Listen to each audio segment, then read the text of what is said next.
This is A View from the Bunker. Now, here's Derek Gilbert. As our friend Pastor Carl Gallup said, we are living in the most prophetic age since the first coming of Jesus. How do we make sense of all this, and how do we interpret what we're seeing around us without being overwhelmed with fear and anxiety? Welcome to A View from the Bunker. I'm Derek Gilbert. Joining us is a gentleman whose study of Bible prophecy has been instrumental to coming to the Lord. I encourage you to go back into our archives and take advantage of the previous conversations we've had to hear more about his story. He is a deep thinker. He's one of the first to publicly proclaim the biblical connections between the modern UFO phenomenon and offer that as an explanation for what we're seeing. His documentary, UFOs, Angels, and Gods, is available to watch for free at YouTube, and also his website, thinkagainproductions.com. And we are honored to welcome back to the program Ali Siadatan. Ali, thank you for joining us as we're seeing events unfold around us that have some prophetic significance. What exactly, we won't know until we're past them, but these are definitely interesting times. Yes, thank you, Derek, for having me. It's a pleasure to be here, and I really look forward to our conversation. Absolutely incredible events, a deep spiritual wars happening in the Middle East, and you're right that prophecy is best understood with hindsight. And even though it's interesting, to have some conversation about it and weigh things in the balance of Scripture, yet I agree that we don't want to suddenly get all take a position as to this is how it goes, and a lot of people do that. It's really, with the passage of time, there'll be plenty of opportunity on the other side to point back to the Word of God with much greater precision and explain how things did unfold. And so, but I look forward to the conversation. Yeah. Anyways, to see the events of the Middle East in the light of some of the prophetic writings of God's Word. Well, being a Persian and having lived at least your early life in that nation, you have a unique perspective that most of us raised in the West don't have. I mean, as we look at and just to timestamp this, because this will be released about a week and a half after we record this. We're recording this on August 15th. As of this recording, Iran has not yet responded in a muscular way to the presumed Israeli assassination of Ismail Haniyeh, the leader of Hamas, that happened in Tehran on July 31st. Israel has not officially claimed credit for it, but it's pretty well assumed that they were responsible. New York Times, other mainstream news agencies have tagged Israel and Mossad as the operatives behind the assassination. And there are conflicting reports over the last couple of weeks. There were some who thought that Tisha B'Av, which was August 12th, would be the date of the response. Some are saying now that the new president, Masoud Pezeshkian, has managed to convince the IRGC and Ayatollah Khamenei to stand down. On the other hand, you got others saying the only way Iran will not respond is if Israel agrees to a ceasefire, which Hamas has refused to do. Unless Israel stops all fighting, Israel refuses. So a lot of moving parts here, and trying to make sense of it, and especially trying to read prophecy in it is extremely difficult. But certainly one of the major nations involved in the prophecy of Gog and Magog, Ezekiel 38 and 39, is Persia. So I guess as we look at what's happening here and just try to, I guess maybe not dive into the weeds, which prophecy scholars have been doing for the last 2,500 years, how do we try to avoid the trap of getting too tied to a specific prophetic system or trying to read too much details? I mean, this involves Iran, so this must be this event. Right. No, that's a great question. I think that as you get older and you spend more time studying the prophecies, when you're younger, you might take these positions and die on a hill. But with the passage of time, as you see the complexity of how these events unfold, you grow in humility and patience. when it comes to this particular mention of Paras, Persia, in this list of nations that come against Israel, what's interesting is that that's never happened in Israel's ancient history. Of all the empires that came to form the diaspora of the Jewish people, the Galut as they call it, starting with the scroll of Jeremiah, which initiates the beginning of the diaspora, what you have is the Babylonians and the Romans destroyed the temple in Jerusalem. The Greeks infiltrated it and corrupted it from within, which led, to the rededication of the temple. Hanukkah and the symbol is like the relighting of the light of God. But the Persians, despite being one of the empires of the world and squarely in the imperial system, blessed the Jewish people by allowing them the king of Persia yielded to the decree of God to rebuild the temple and free the captives of Babylon. Another one of the kings of the Achaemenid dynasty under Nehemiah gave the order for the walls of Jerusalem to be rebuilt. And in the book of Esther, the champions of the book, Mordecai and Esther, these messianic figures, I guess, of that time, were able to reason with the king of Persia, who agreed with them. He could have agreed with his own, prime minister Haman, but he agreed with his Jewish wife and her uncle Mordecai, and he gave the order for the execution of the last of the Amalekites, the son of the king Agag, whom Saul had allowed to survive centuries before. So in that sense, of all the empires, the Persians blessed the Jewish people, while the other ones cursed the Jewish people. And that is a distinguishing feature of the Persian Empire. And this is what allowed Iran to survive 2,500 years as a monolith and as a central governmental system, while the other empires were destroyed. Rome destroys Jerusalem and scatters the Jewish people, and the same happens to Rome. It gets broken into many heads. But in the 7th century of the Christian era, as the Islam takes over over Persia, over time it leads eventually to the it's a long story which would distract us from what we're here to talk about, but eventually in 1979 this particular Islamic theocracy is formed, and so the scepter of Persia now falls to the House of Mecca and is to be used by this spirit of the pseudo-Messiah, which seeks to have a religion that replaces the Bible and the kingdom of God with an alternative caliphate and the Ummah.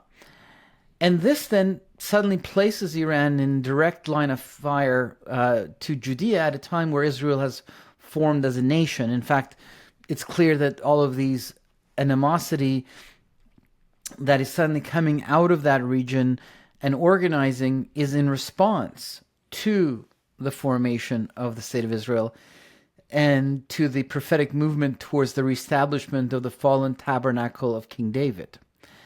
What in Christian circles we would simply call the second coming, as kind of our code word for it.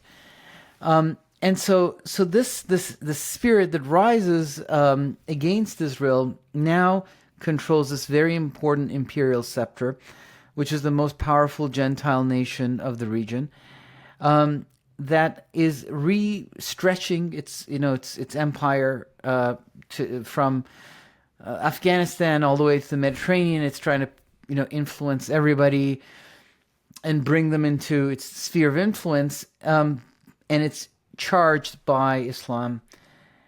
And so suddenly this prophecy becomes interesting, because never has Persia in antiquity been gone to war against Israel. As I said, the Persians blessed the Jewish people, and then the Greeks took over the Persian Empire under Alexander the Great.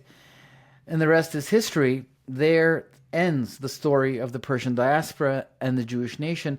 For a very tiny period of time, the Hasmoneans asked the Persians for help against the Romans, and when the Magi come from Persia to worship the king, and they say to the Edomite king of Judah, Herod, Whereas he was born king of the Jews, he sees that as a political stretch from the Persians into the Roman world because, Herod had now Oh, aligned with Rome. right, right. And in So fact, Herod was sent by the Romans to kick the Persians out in exactly. what is it, like the 40s BC? I forget exactly Yeah, when, yeah. I don't know the exact date either, but but it it was was sometime very after. recent. Yeah. So yeah, I had never not considered the political implications of that. Herod had led the Romans, who came back and kicked the Parthians out of the Levant. In Yes. fact, I've been doing some study on the Essenes and the Essenes leading up to the birth of John the Baptist and Jesus. The Essenes actually thought for a while that Herod might be the Messiah because he kicked Right. out the Persians, and then they realized no, he's pretty murdery, so it's not the Yeah, Messiah. and he's not even Jewish. He was That's Edomite. right, He was, right. so he was from Jordan or modern day Jordan. So that was another little, moment between the Persians and the Jews, but that was it really. There was no ever, but so here we have a coalition of nations coming, and now Israel is a nation. Islamic theocracy has taken over the scepter of Persia, and is no longer is Persia aligned with the decree of Cyrus, but aligned with the call of Mecca to replace the Bible and destroy the very root and foundation of the whole system, which comes, of course, from the Holy Land. And the reestablishment of Israel puts a lot of flesh on the bones of these ancient prophecies and threatens theologically Islam, first and foremost. This could lead to a Messiah, etc. So basically, I mean, we always look for logical arguments because in our Greek culture, we tend to think logically, but these are spiritual battles. The bottom line is the devil is trying to destroy the prophetic word and detract from the path towards the utopia, which is the Messianic kingdom, and the end of his rule. That's really what's going on here. So then these wars since 1948 always involve the Arab nations. They don't involve Israel. I mean, they don't involve Iran. Right. But in 1979, there's the revolution, and there's the cry for, hey, we're going to come and liberate Jerusalem from the hand of the Zionists, etc., Quds.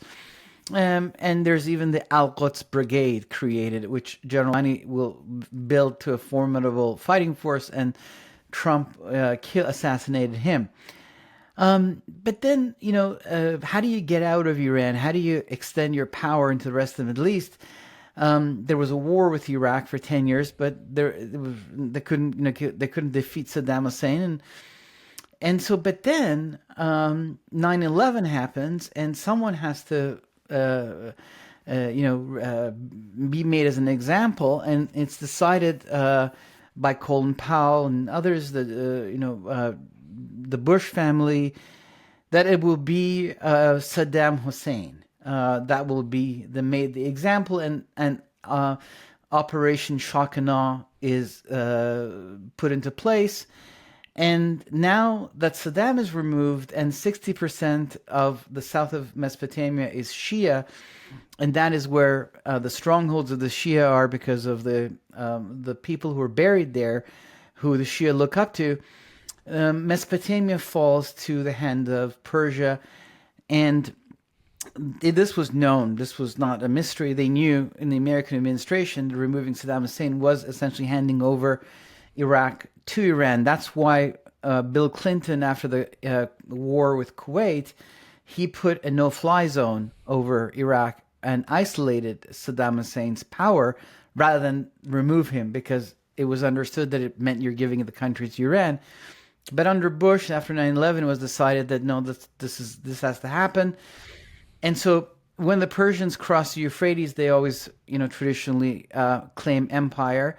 And so suddenly Iran is able to pour through past the Euphrates and into the Levant, and eventually with the Arab Spring is able to take Syria because Bashar Assad needs help. He's about to be toppled, and they make a deal with him. We will secure your power, but from now on, you listen to us.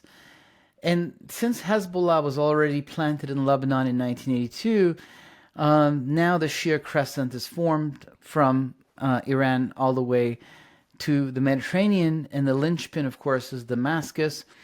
And eventually General Soleimani brings Putin, because Iran doesn't have an air force that's enough to... So he says, you have the air, Iran will have the land. And that's how it's divided between them right now. And so Putin comes and brings his jets to Latakia and parks them there, where the Alawi family, the clan of the Alawis is from, the mountains of Syria. The heartland of Syria is Sunni, but this Alawi clan controls the Sunnis, the family of Bashar al-Assad. And so now, suddenly, this Islamic Shia imperial manifestation of the scepter of Persia, aligned with the House of Mecca, is able to reach its hand all the way much closer to the Holy Land. And then from there, the Arabs withdraw their support from Hamas. They get tired of them, and there's an opening. So Iran fills that opening and forms what's called the Ring of Fire. In addition to the Shia Crescent, forming an alliance with the Palestinians, which is an old alliance, but it was severed for a while because Yasser Arafat and the Imam Khomeini got into a dispute. But now that changed things and brought them back together. So suddenly it's possible, that to now think, wow, there could be a coalition of nations, with Iran included, that would attack Israel. And of course, after October 7th, it becomes clear that Iran is behind all these militias. And then, of course, April 13th, 14th, we see 300 ballistic missiles flown from Iran towards Israel and 180 drones, which then, really makes it even more possible to go, is this prophecy really happening now? But where are, of course, these other nations? Where is this coalition? So there's a debate about how to, I think, read Bible prophecy and whether this is really another window into the war of Armageddon, or whether we are to see it as a distinct and independent prophecy. And I have some ideas I can share about that. Definitely want to dive into that. I want to rabbit trail here for just a minute, because one of the things I wrote about in my book, Bad Moon Rising, is some speculation on how this Sunni-Shia divide would play out. I know that there are some, Joel Richardson, for one, who argue that the Antichrist will be an Islamic figure, Islamic Antichrist, Mideast Beast, I think was the title of his book. But to me, that almost seems, first of all, it seems too obvious for Christians and Jews. If you've got a guy who apparently, if you're reading Daniel chapter 11, is one who sets up his palace, or his palatial tent, I think Daniel 11 reads, between the sea and the glorious city, which would mean somewhere in Israel. I just don't see any reality where an Islamic leader of any kind is allowed to do that. Okay, maybe I'm wrong. I don't know, but it would. The other aspect of this is the fact that Sunnis and Shias don't see eye to eye on the nature of the Mahdi and the nature of the of how the end times will play out. Their eschatologies are different. Right. As I understand it from Dr. Timothy Furnish, whose PhD is in Islamic eschatology, essentially, Sunnis believe that any rightly guided one who can muster a big enough army can be the Mahdi, right, whereas Shias are waiting for the return of one whose return is dictated by Allah, and he will return when Allah wills it, not one heartbeat sooner. So Shias are waiting, sort of like Christians, we're waiting for the second coming of Messiah, which will happen when God wills it, not 1 second sooner. There's nothing we can do to expedite things. But there are some sects that think that, for example, dominionists, who believe that we are supposed to take over the world so that Jesus can return. That's kind of the fundamental difference. So given you've got that fundamental split between Sunnis and Shias who see each other as heretics, right? How do we factor all of that into an end time scenario? So I think that they agree more and more on their hatred for Israel. Okay. And they sometimes are able to say, let's sit this out. And we'll see how this whole thing goes. As far as the actual details of how the end of days is going to happen, they're just kind of going with the flow. October 7th brought jihad to the forefront of the Palestinian issue. That's what Nasrallah said in his first speech. And now a connection is happening between the Muslim Brotherhood and the Shia Republic. That's where we are in the story. As far as, they're not sitting around and comparing notes about how they see the end of it. They're kind of saying, look, you want to, Hamas is Muslim Brotherhood, the Taliban in Afghanistan are not Muslim Brotherhood. The Muslim Brotherhood is put down in Egypt, but still a very important organization, as well as in Turkey. Erdogan is Muslim Brotherhood, and he's the head of the Muslim Brotherhood for the United States.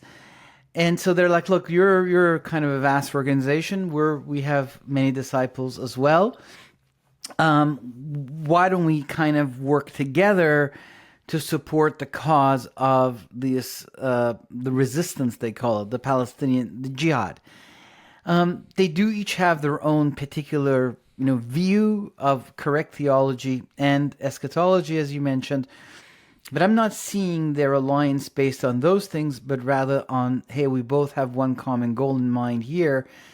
We need to support October 7th, not let the fire of jihad die down, and continue to put pressure on Israel. So Erdogan will make some speeches out of Turkey, and the supreme leader of Iran will make speeches independently from his point of view, but ultimately have the same message. And even the Marxists in the West will also really echo the same talking points about the oppressor and oppressed. So they're kind of, at this point, I think that's where we are. Mm-hmm. I do think that the Muslim Brotherhood from the beginning was willing to work with the Shias. That's what it says in the founding document. Hassan al-Banna says that you can work with the Shia. Khomeini, the founder of the Islamic Republic of Iran, as a young man was taken to Egypt by his teacher to meet Hassan al-Banna, the founder of the Muslim Brotherhood. That inspired him. His expansionist form of Islam inspired him to create eventually this Islamic Republic. And many people will argue that his understanding of Islam is much closer to the Sunnis than traditional Shiism is. So for me, first and foremost, the foundational, when you have a language like, let's say you speak Spanish or Chinese or something, and then you learn English, you have an accent. And that accent comes by the way that your tongue has already been shaped because of the original language you speak. That's why all the French people have the same English accent and all the Chinese people have the same English accent. So what has shaped the region's foundational topography is the battle between the Persians and the Arabs. Because the Persians controlled, all the Middle East. The Sasanian Empire was actually a re-emergence of the Achaemenid Empire until the 7th century, when the armies of the Rashidun Caliphate, the immediate disciples of Muhammad, came and scissored the Persian Empire. They took over Iran. Iran eventually pushed them out and reestablished Persian language, and dominance, and kept that Islamic religion, though it stayed. And then they kind of redesigned Islam. It's called the Second Islam or Persian Islam. And that is what led to the Ottoman Caliphate. The Ottomans adopted this Persian Islam and made it their own.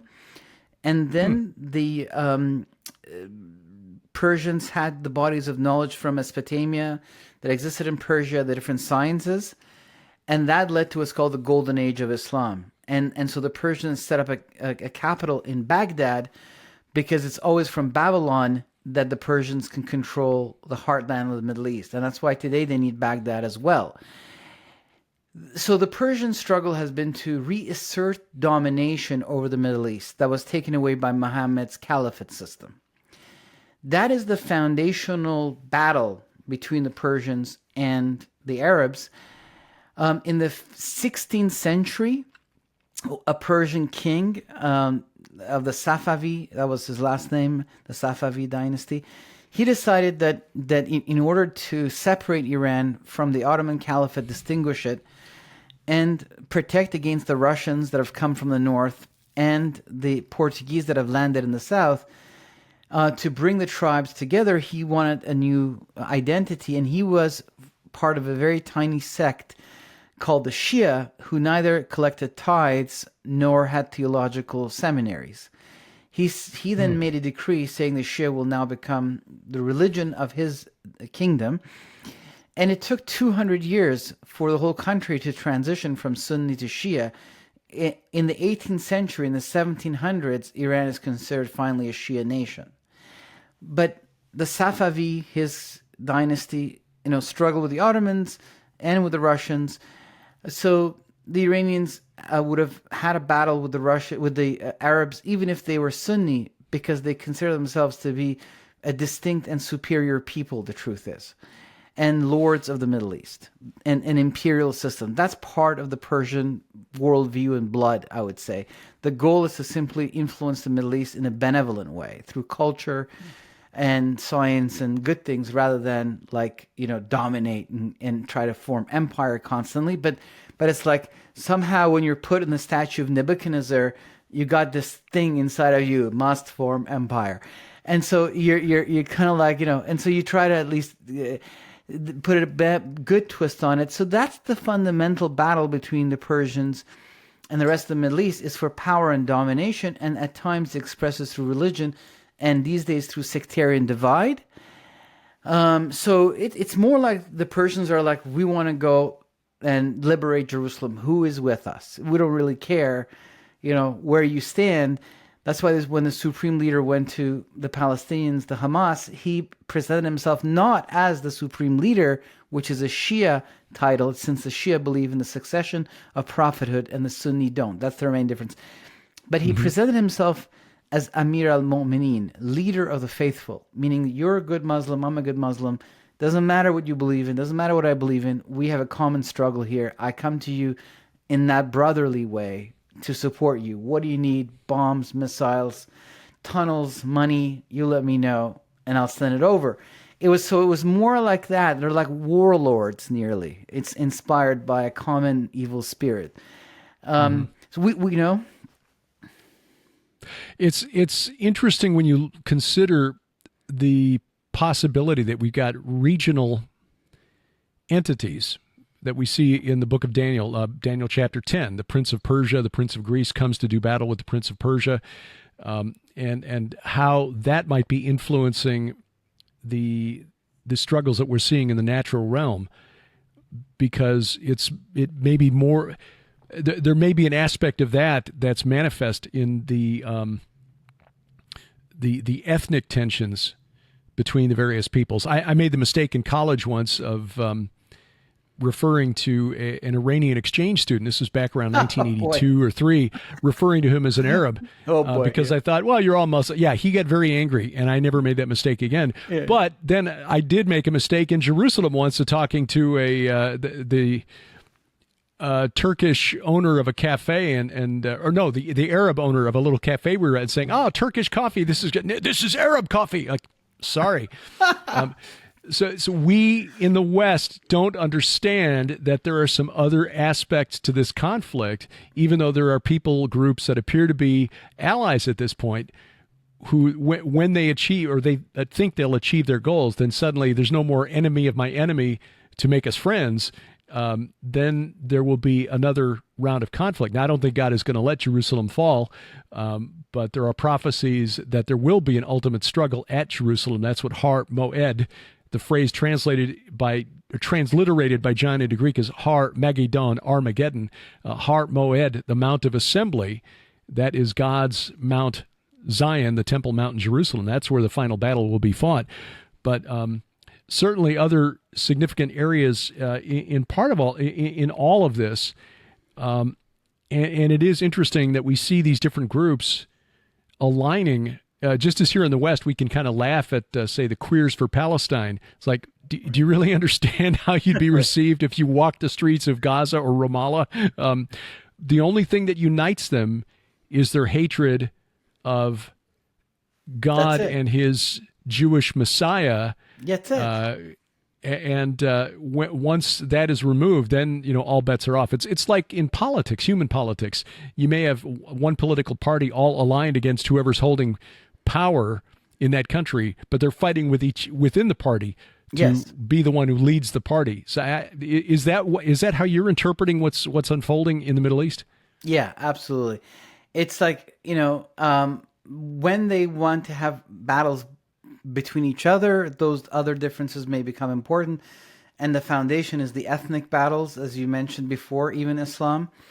And then within Islam, like the caliphates versus Iran, and the caliphates versus each other, the Turks versus the Egyptians versus the Persians and the Arabs. But when it comes to the apocalypse and, the Prince of Persia kind of leading the charge, then it doesn't really matter. The focus is on Jerusalem, and the Middle East gets divided into two, really, those who want to go to war with Israel and those who don't.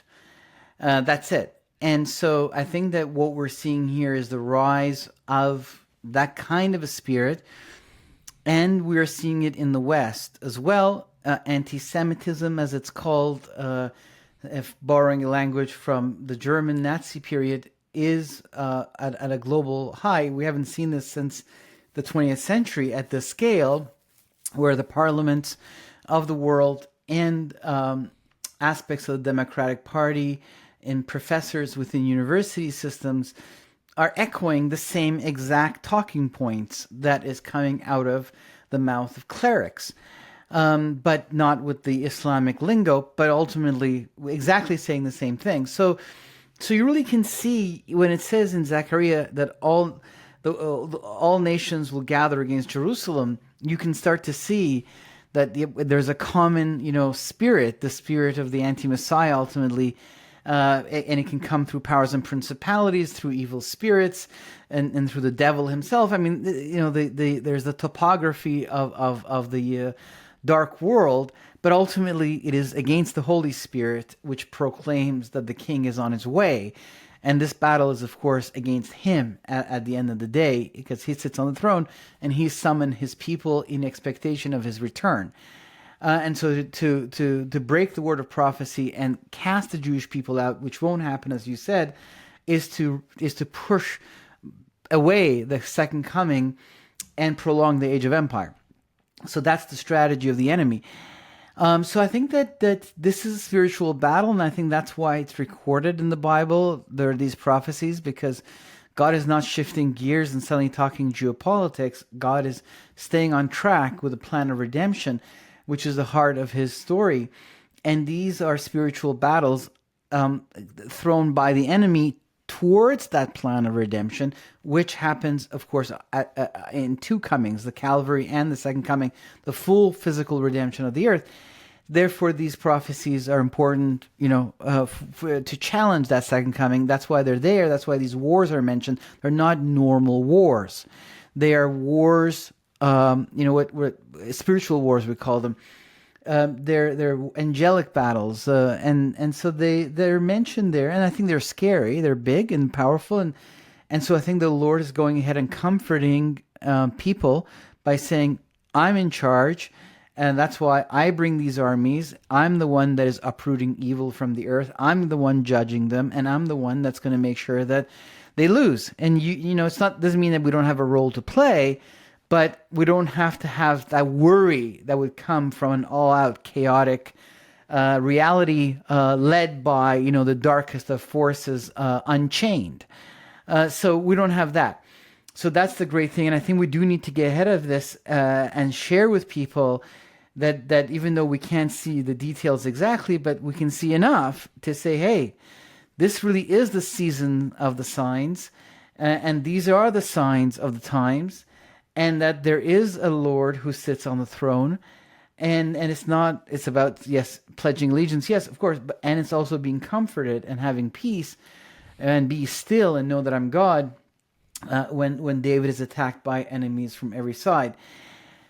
Now, as far as the way that I read this prophecy, so for me, I think I have a fundamental difference I've realized in the way that I approach the study of prophecy than some of my Protestant brothers and sisters.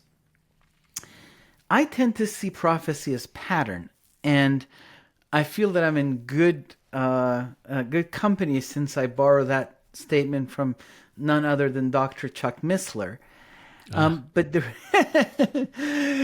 don't throw stones, Chuck. I'm standing. So basically, the prophecies pattern, and I see, when I heard him say that in the 1990s, I was too young in my understanding of the Bible to know what he's saying. But now, of course, I see completely what he was talking about. The Hebrew prophetic poetry is different than the way we tend to see it, which is through the Greek mind, which is a linear fulfillment. Every prophecy has only a single fulfillment, and now we look for it. So we now get into an argument. Is Ezekiel 38:39 about a separate battle, or is it about Armageddon?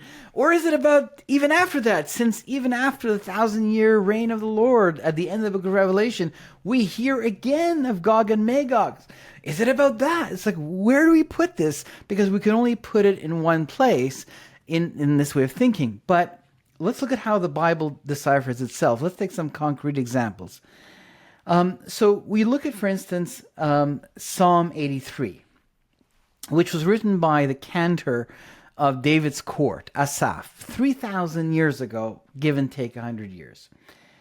And Asaph says, look, there are all these nations, and he mentions all the immediate nations around Israel, in what would be modern-day Jordan, Lebanon, Gaza.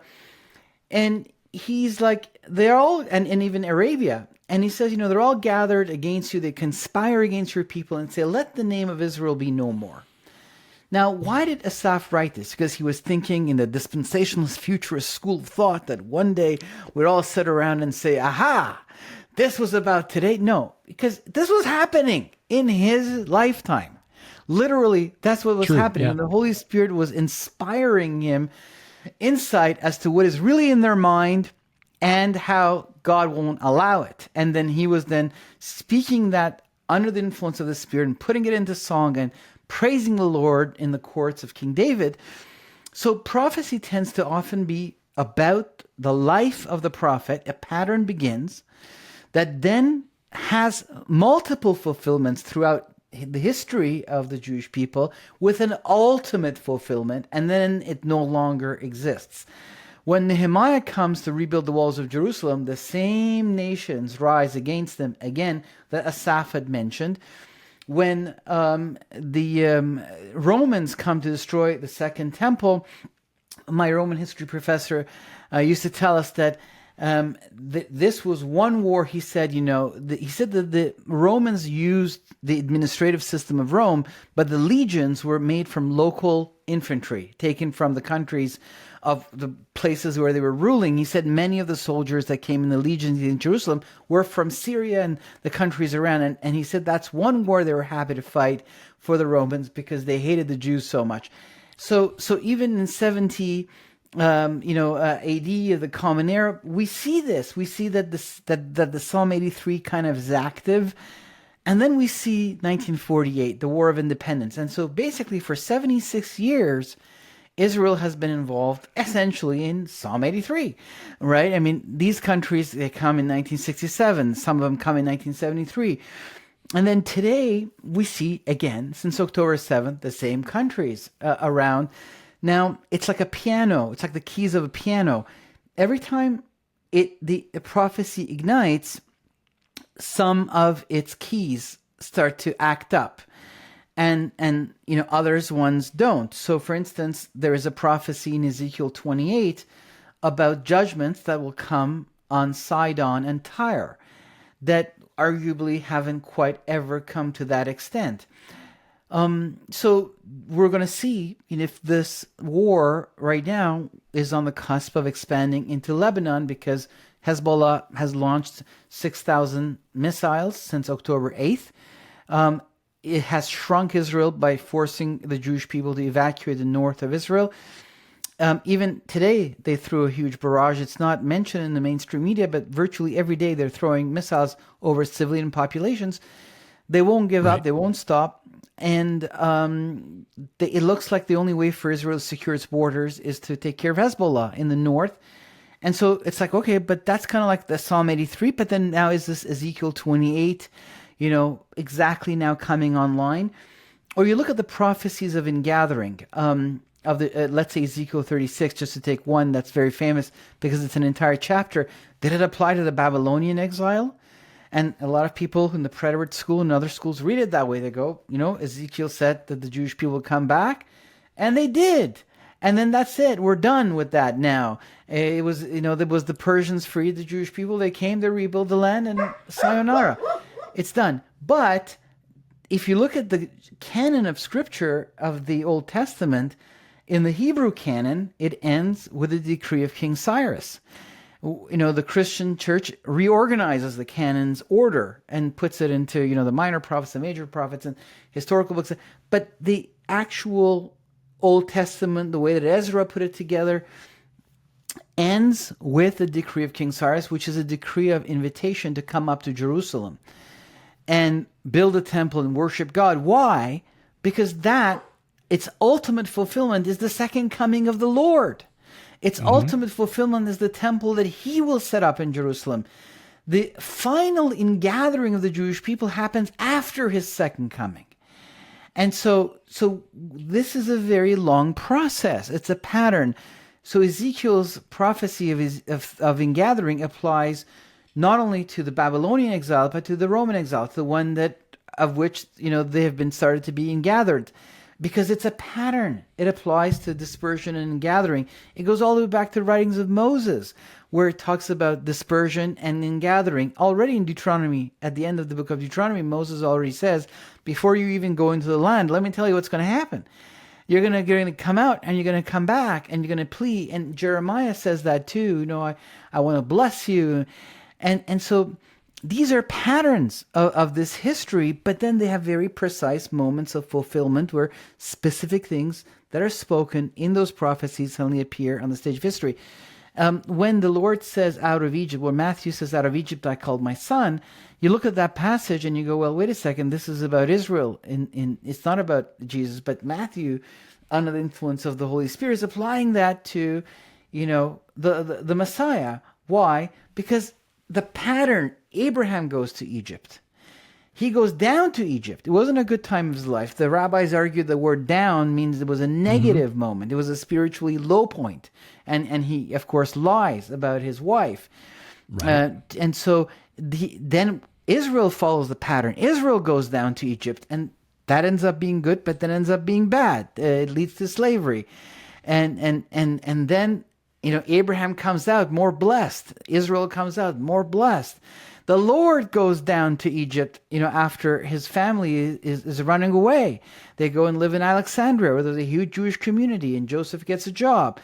And then he comes back, so you look at, for instance, the story of the Passover, and I'll give just two examples, but the thing that's important, the story of the Passover, it's a historical story, but it actually is about the second coming of the Lord, the gods of Egypt, the Pharaoh, and the Redeemer, the Passover lamb. It's all there. It's not just about the first coming where he picks up the Passover cup and he says, "This is my blood." It's also about the second coming. The template of the Passover is important for the book of Revelation, and it's about the second coming. So it's a historical template that is talking about a future age that will of history, that it will even have a larger fulfillment than just the defeat of the Pharaoh of Egypt. It will be the defeat of the Pharaoh of the world and the redemption of all those who have the blood of the Lord, waiting. And so I was on a show, and I'll end with this example, talking about the abomination of desolation. And I explained, that the story of Antiochus Epiphanes, which is originally what that abomination of desolation was about, gives us a huge amount of detail and insight about, the Antichrist, since the Lord ends up explaining that this wasn't just about the past, but it was also about the future. It's a pattern of biblical history that we are to draw from to understand this son of perdition. And when we see the abomination of desolation, this is another term for this, Antichrist, Assyrian, son of perdition, man of sin character. And I was on the show with another gentleman who's actually, also a famous Bible scholar and prophecy scholar. And he interrupted me. He said, no. The Jews thought that was about Antiochus Epiphanes, but the Lord corrected them and made them understand that this is about the Antichrist. And I was like, no, that is again, that's not the way the Bible was read, neither by the Lord nor by his disciples, and it was not how it was read. So I bring that thinking of patterns into my understanding of Ezekiel 38:39. What I see is that they burn the weapons of the enemy for 7 years, that it takes 7 months to bury the dead that come against Israel, and that if you don't bury the dead, if you find a bone, you have to call the specialists. And, Chuck used to speculate that there's nuclear radiation involved here. This, to me, doesn't sound like the Messianic kingdom. This, to me, doesn't sound like the kingdom of Jesus, where he's on the earth and they're burning weapons for 7 years. I'm not saying it can't happen. What do I know? The Lord might be like, hey, this is in memorial. I want my enemies to see, they'll burn the weapons. But so I don't want to again, as we said from the beginning, we don't want to have an adamant, we're just talking. But to me, this doesn't sound like the kingdom of the Lord. It sounds like the kingdom of the world, with burials of the dead, the burning of weapons for 7 years.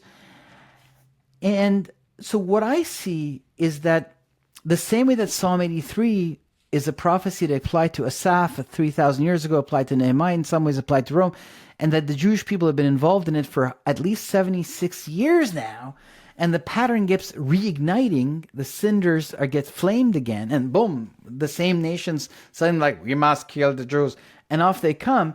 I see Ezekiel 38:39. So what I find interesting about the conflict with Iran today is that it tells me that we are now judging the pattern of this prophecy is starting to show itself finally on the stage of history, that this is the beginnings of a new prophetic pattern fulfillment that we haven't seen ever before. And as we are speaking today and yesterday, there's a guy, he's 88 years old, but still he's the leader of the Palestinian Authority, Mahmoud Abbas, Abu Mazen they call him. Iran has been trying to undermine him because support for Hamas in Judea and Samaria is at an all-time high. And Iran has been trying to undermine him by trying to overthrow the Hashemite kingdom of Jordan or make a deal with them, and use the fact that 70% of the people living in Jordan are, Palestinian Arabs, trying to win them over, and has been smuggling weapons through the Jordanian border into Judea and Samaria, trying to make up for the loss of Gaza. And some of those weapons, I have to say, come from Afghanistan. And they belong to the Taliban. They were made by America and paid for by America, but they belong to the Taliban as part of the deal that Donald Trump made with them. So basically, those weapons are making their way in there as well. And Mahmoud Abbas is now trying to position himself as the leader, while Sinwar, who is under some dungeon in the earth, it sounds like some strange movie, with a bunch of hostages in the belly of the earth, talking on a secret phone, trying to negotiate, and the world is in chaos. He wants Marwan Barghouti to be freed from the Israeli jails. Mm-hmm. He's even a worse terrorist than Sinwar is. I mean, he's just like very dangerous man, and he wants him to become the leader of the Palestinians. And the world, including the United States administration, are suggesting that the whatever remnant of Hamas still exists collapse into the Palestinian Authority. And the Iranian-led bloc is like, this is a good idea because it salvages their assets for a future war. But then suddenly Mahmoud Abbas gets up and, as you said, goes to Russia on the 9th of Av, on the Tisha B'Av, on the day this, and the Iranians, you're right, at the beginning said we will attack on Tisha B'Av, and they were ready. They fired everything up to throw it on the 9th of Av. And the Minister of Defense of Israel, Gallant, called Lloyd Austin and said, look, our systems are saying they're about to fire Lloyd Austin looked into it and said, we concur, and dispatched another carrier group to the region, including the nuclear sub. Yeah. And you were mentioning, does the president know about this or not? Well, yeah, I think he does. and so basically, and then a diplomatic onslaught began to stop them, led by the Vatican, and then the leaders of Europe, and finally the White House. And that has led to the ceasefire negotiation that's happening as we speak in Qatar. You're right that they said if this falls apart, I won't. We will continue the attack. And Sinwar, from his dungeon, said, "I'm not even going to show up or even send a representative," which means to Iran, "Go ahead." As far as we're concerned, there is no ceasefire, and you said that you'd attack. Go. So suddenly, Abu Mazen from the Palestinian Authority, who's competing for power, on the 9th of Av, on this day of, curses, the weakness of the Jewish people, he gets in a plane and goes and sees Putin. And then he goes to Turkey, where he is today, and was watching his speech. And in Turkey's parliament, he says, we are dedicated to the way of Sharia, death or martyrdom. And he gets a standing ovation. And these sound a lot like Ezekiel 38-39 countries. And then he says, even if I lose my life, I don't care. I'm going to Gaza. Yes, I saw that. That's to Gaza, big. And I invite all Muslim leaders to join me on the trip to Gaza. He's competing. He's saying, no, I'm going to hold on to I'm going to be the guy, not this Barghouti fellow. But the fact that he's now connected to Turkey and Russia in his trip, because he did his PhD in Moscow, in a very specific university where the KGB trains Islamist assets. And he did his PhD. His thesis was on the Holocaust of the denial of the Holocaust. He said that the Jews, the Zionists, not the Zionists as we know, but the imagined Zionist conspiracy, the Zionists and the Nazis conspired together to create this Holocaust myth. That was his PhD thesis.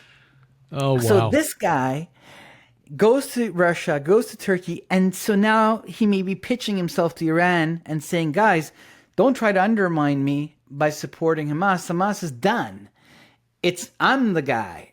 Even though he's 88 years old. And then the people in Iran might be like, you know what, you're the guy, but you're 88 years old. So, but what if he becomes the linchpin that connects Iran, Turkey, and Russia, which already have a connection, but now he becomes one more piece of that connection puzzle.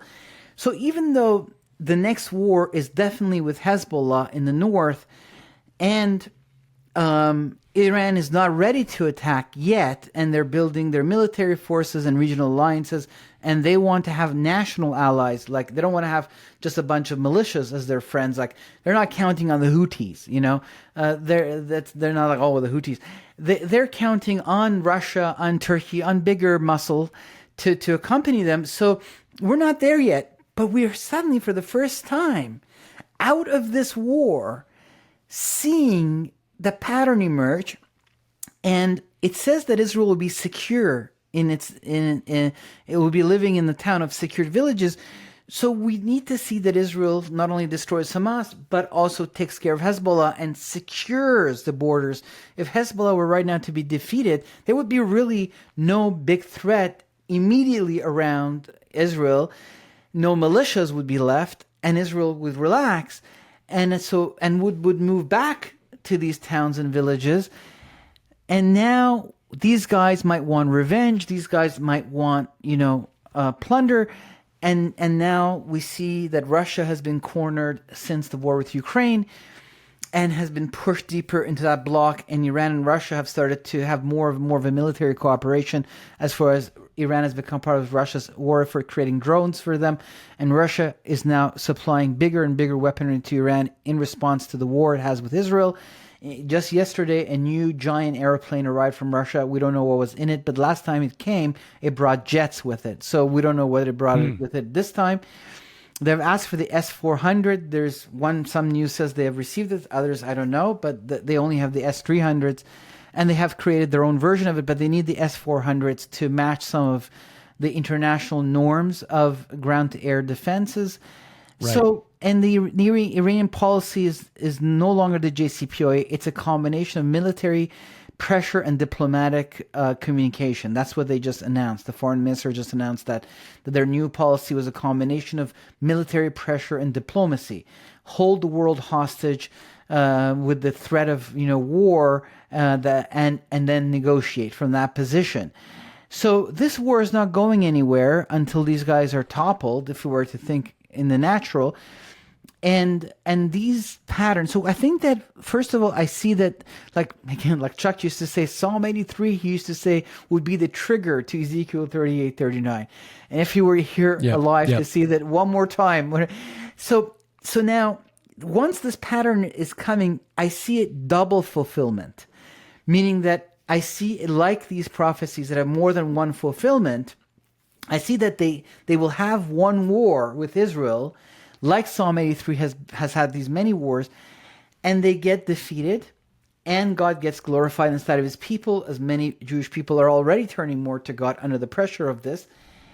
And then there's a period of reprieve, and then under the Antichrist, one more time, these nations, the fans are flamed, and the fire rises, including, maybe that's why 2 chapters repeat the same story.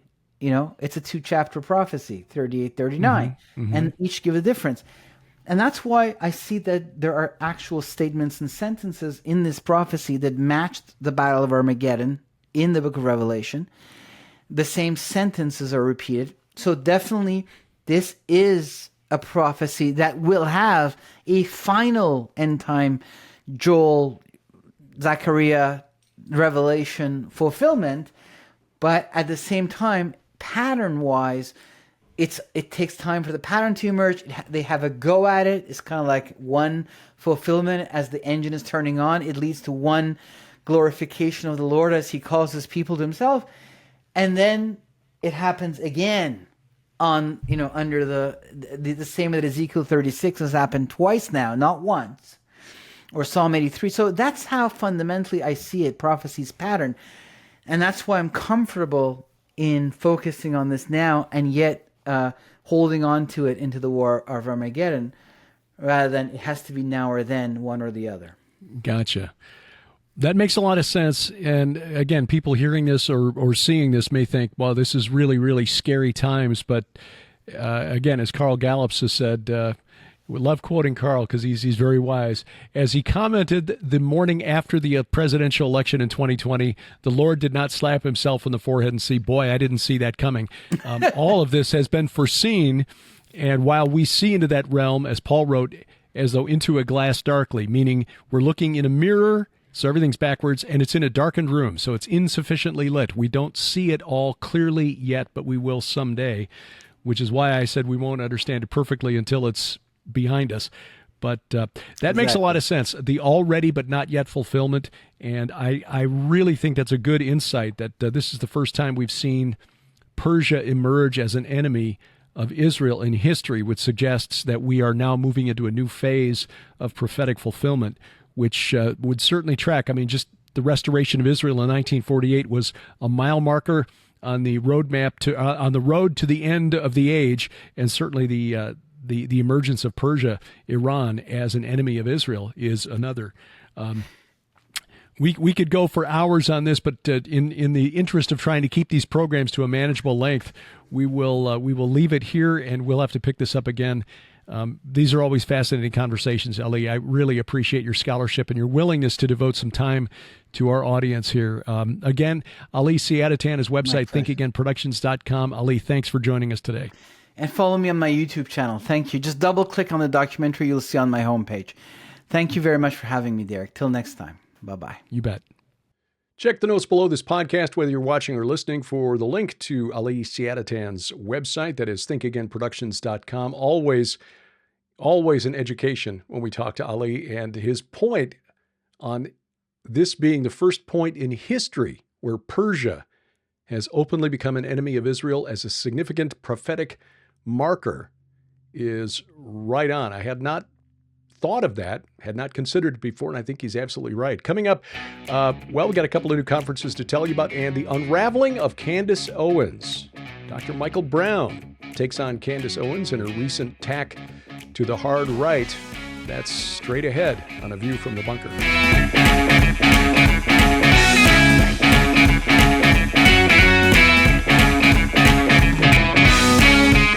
Giants, gods, dragons, they're all real. We may not see them with our natural eyes, but their handiwork is evident in what's happening in the world around us, the spiritual warfare taking place. It is so true. It's obvious in Israel, but worldwide. Historically, we've seen this happen. And we want you to get excited about the Old Testament and the New and the giants, gods, and dragons within it, because your kids need this information. So do you. Yes. We're living in prophetic times. Help make sense of it with our special offer through July. Our book, Giants, Gods, and Dragons, which takes a fresh look at end times prophecy. My book's Bad Moon Rising, about the spiritual forces behind Islam, and Last Clash of the Titans, the overlap between what we were told is Greek mythology and the Bible, and our DVD based on the 4 horsemen of the apocalypse. All of this, an $80 value for just $45 plus shipping and handling, now through July, only at our online store, gilberthouse.org/store.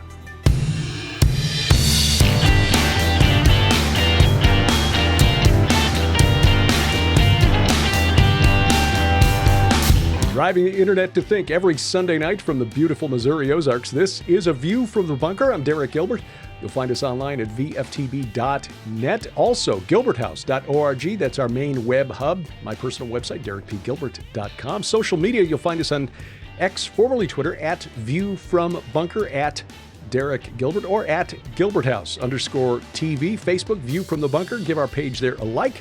You'll also find us on Truth Social, Gab Getter, Derek P. Gilbert, the username there. And, of course, on YouTube, at Gilbert House. Please subscribe, share, hit that like button, and then protect yourself against cancellation. Guarantee we never get canceled by downloading our free app from our website, either VFTB.net. Look for the link in the top menu bar, or go to our main web hub, gilberthouse.org/app. Good news, we are also now on, besides Roku and Apple TV, we're now also on Fire TV, Google TV, and Android TV. Apps for all of those. If you got a smart TV, you can install our app and or a set-top box, and make sure we never get canceled. The content comes directly from the Christian company that hosts it and develops the app right to you, bypassing the gatekeepers of big tech. Again, gilberthouse.org/app. Well, God bless Candace Owens. She is nothing if not a relentless self-promoter, but it seems that without direction from somebody above, she really runs off the rails in a hurry. And I'm not sure if it's just her personality, if she's just truly believes what she's saying, or she thinks this is a way to get attention to herself now that she's no longer part of the Daily Wire. I don't know. Look, it's one thing to be opposed to Israel and the way Israel's responded to the events of last October 7th, the attack by Hamas that left 1,200 Israelis dead, 240 more that were kidnapped, dragged back to Gaza, 105 still unaccounted for as of this recording. Israel just recovered the bodies of 6 just within the last few days, so still 105 that have not been accounted for. I won't say they're alive because there's some serious questions about that. But to go where Candace Owens has gone in recent weeks is just really, really the worst kind of anti-Jewish rhetoric that's been seen over the last 2,000 years. And we're talking literal blood libel type stuff here. She's been posting on her channel about Israel perhaps being founded by a cult that was that existed back in the 18th century, followed a guy named Jacob Frank. Now, Frank was not his original surname. He lived for a while in territories controlled by the Ottoman Turks. And whenever you were a Westerner who moved into Ottoman lands, they just called you a Frank, the remnant of the old Frankish kingdom, which became France. So if you were a Westerner, you were a Frank. So he became Jacob Frank. He adopted the name and then kept it. And he basically set up a cult where he claimed to be the resurrection of a false Messiah from about a century earlier, Sabbatai Tzevi, I think, Sabbatai Tzevi. And it was essentially, his beliefs were really kind of a mashup of Judaism and Roman Catholicism with a bunch of mystical stuff mixed in. He was not technically Jewish. He'd rejected the Talmud, and he encouraged his followers to get baptized into the Roman Catholic Church. But the Catholics said, once they realized what he was teaching, that he wasn't really Catholic either. In fact, he was jailed for a while for the bizarre and frankly, really disturbing things that he was teaching. Apparently, father-daughter incest was part of this cult. So, I mean, this is pretty disturbing stuff. It was essentially a sex cult a sex cult of personality based on Jacob Frank. Now, Frank died in 1791. His daughter Eve was the virgin that people were supposed to follow after his death. She died in 1816 in poverty, and the cult of Frank really dissipated after that. Some returned to their Jewish roots. Others just became Roman Catholics. But by the time the 19th century came to an end, beginning of the 20th century, there was essentially no more Frankish cult. This is agreed upon by historians. But according to some in dark corners of the internet, the Frankist cult continues to this day. And that's what Candace Owens has been contending. Rather than go deep into this, because this is not intended, look, I don't have anything personal against Candace Owens. Frankly, I just don't pay much attention to her. But when she starts coming up with this kind of slander that is patently ahistorical, it deserves to be called out. Dr. Michael Brown had an article that was published on Friday that really goes point by point through all of this and dismantles it. So I'll put a link to that in the show notes. You can go through it there. Not sure why she's gone in this direction, but pray for her, because there are a lot of people who think that she's as smart as she likes to think she is and are following her down this very dark path. As I've said before, as Sharon and I have said on our program, Unraveling Revelation, we're watching in real time the development of an atmosphere, a scenario in which we can see the world coming together against Israel, and low-level operatives like Candace Owens will be very, very useful in what the Antichrist finally brings to fruition with his war that comes against Israel and Jerusalem in the last days. Bless her pointy little head. Going to be in North Dakota in just 2 weeks. The Pitchfork and Hoe Gathering in Valley City, North Dakota. That'll be at the Eagles Club there. Be there Saturday and Sunday, September 7th and 8th, and hope you'll join us.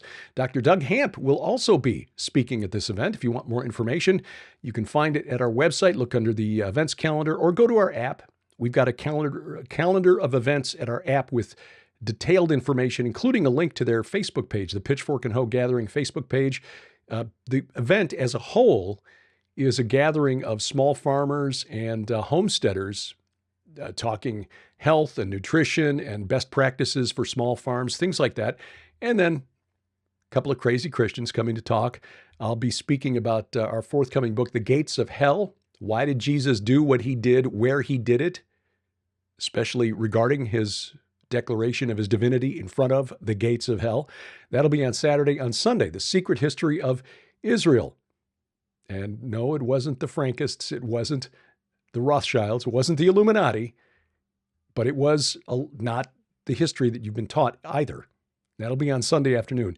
So again, more information at our website or the Pitchfork and Hoe Gathering Facebook page. In October, first weekend in October, Sharon will be one of the featured speakers at an Inspiring Women webinar. Talked to Jeannie Moore about that last week. You can find the information on that event at hearthewatchmen.com. Sharon, Tracy Tennant, Vicki Joy Anderson, Heidi Begley, many others, and a live event on that Sunday. Again, this will be a virtual event, so you'll have to access it via the web, but you'll get to interact with the speakers live in real time on Sunday. Again, the first weekend in October, and more information is available at hearthewatchmen.com.